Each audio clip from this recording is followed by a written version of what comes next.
পারিবারিক বিষয়ে একটা খুব ক্যাজুয়াল মানে সচরাচর ঘটে এরকম একটা বিষয় নিয়ে কথা বলবো। যদিও সরাসরি এটা আইনের মধ্যে না, কিন্তু এটা আবার আইনকেও কভার করে, আইনের বাইরেও না। যেমন ধরেন যে অনেক সময় যখন হাজব্যান্ড ওয়াইফের মধ্যে ডিভোর্স হয়ে যায় বা ওয়াইফ দীর্ঘদিন ধরে সেপারেটেড থাকেন, পিত্রালয়ে থাকেন, তখন কিন্তু স্বাভাবিকভাবেই বিয়ের সময় ওয়াইফকে যে গোল্ডের বা অন্যান্য যে দামি গহনা দেওয়া হয়, সেই গহনা নিয়ে কিন্তু একটা ঝামেলা বা বিরোধের সৃষ্টি হয়। অনেকে মনে করে স্ত্রীর যদি ডিভোর্স হয়ে যায় যে সে তো অনেক গয়নাগাটি জিনিসপত্র নিয়ে বাপের বাড়িতে চলে গেছে, সেই গয়নাগুলো হয়তো বা শ্বশুর বাড়ি থেকে দেওয়া হয়েছিল।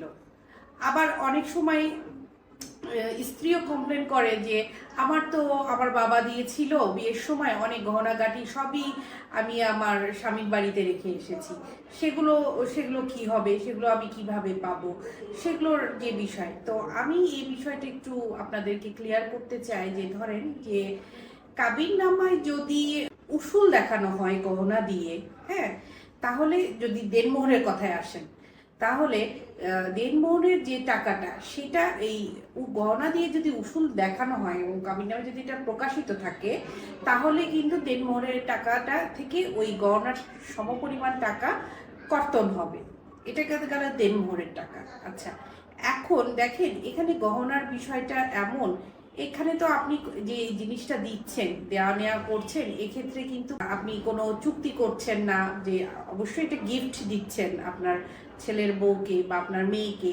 তো এই বিষয়টি যখন কোনো কাগজে কলমে এটার কোনো প্রমাণ নেই যে কে দিচ্ছেন, কাকে দিচ্ছেন, আর যখন গিফট করে দিবেন কোনো জিনিস, তাহলে তো সেই জিনিসটা তো তারই হয়ে গেল, তাই না?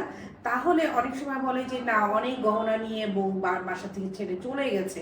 দেখেন, আপনি যখন একজনকে কোনো কিছু উপহার হিসেবে তাকে দেন, তাহলে তো সেটা তারই হয়ে গেল। সেটা প্রাক্তন স্বামীর বাসায় সে রেখে যাবে কি যাবে না, এটা একান্তই কিন্তু তার ব্যক্তিগত ব্যাপার। আর আরেকটা বিষয় হচ্ছে, সেম এইভাবেই যখন মেয়েকে হচ্ছে তার বাবা বিয়ের সময় মানে পিত্রালয় থেকে যে গহনা দেওয়া হয়, সেই গহনা কিন্তু মেয়েকেই দিচ্ছে, মেয়ের জামাই বা মেয়ের হাজবেন্ডকে দিচ্ছে না। কিন্তু যেহেতু মেয়েকে দিচ্ছে, তাহলেও এই কিন্তু মেয়েই কিন্তু সেই গহনার অ্যাবসোলিউট ওনার হবে। তো সে যদি তার গহনা তার প্রাক্তন স্বামীর বাসায় দিয়ে থাকে, এটা কিন্তু একটা নৈতিক দায়িত্ব। আইনের আইন তো আছেই, কিন্তু এটা কিন্তু একটা নৈতিক দায়িত্ব সেই গহনাগুলো কিন্তু মেয়েটিকে দিয়ে দেওয়া। কারণ তার বাবার দেওয়া গহনা আপনারা আটকে রেখে কি করবেন?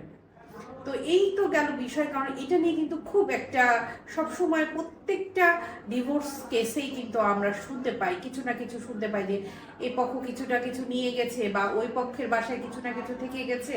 তো এইগুলো কিভাবে জিনিসের যে বিষয়গুলো, তো এই জিনিসের বিষয়গুলো কিন্তু এগুলো আপনারা নিজেরাই সর্ট আউট করতে পারেন। হ্যাঁ, আর যে বিশেষ করে গহনাটা যেহেতু এক্সক্লুসিভ একটা দামি জিনিস, সব থেকে ফার্নিচার গুলো তো একটা এটার কোনো ওরকম কোনো ভ্যালু থাকে না পরবর্তীতে, এগুলো তো হাতে করে নিয়েও আসা যায় না। কিন্তু গহনা যেহেতু একটা মেয়ের ভবিষ্যতের একটা সঞ্চয়ের একটা বিষয়, সুতরাং এই গহনা যেহেতু উপহার হিসেবে পেয়েছিল যদি শ্বশুরবাড়ি থেকে, তাহলেও মেয়েকে দিয়ে দেওয়া সমীচীন হবে।